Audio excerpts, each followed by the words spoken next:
Sejarah dan asal mula bangsa Aceh. Konon keturunan bangsa Aceh adalah dari tanah Persia. Seperti yang kita sering dengar kepanjangan Aceh sebagai Arab, China, Eropa, dan Hindustan, India. Namun sampai sekarang jarang para sarjana yang mengangkat kisah seperti ini.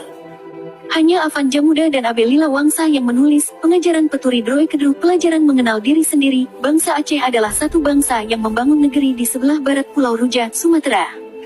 Bangsa ini asalnya dari bangsa Acemenia. Bangsa Acemenia berasal dari sebuah bukit Kaukasus di Eropa Tengah. Bangsa Acemenia hidup sekitar 2500 tahun sebelum Masehi.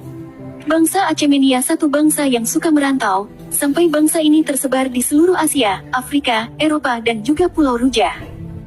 Satu keturunan pindah ke tanah Persia, kemudian menjadi bangsa Persia, yang satu suku lagi pindah ke Pulau Ruja, kemudian lahir bangsa Aceh. Bangsa Aceh pertama sekali berasal dari bangsa Acemenia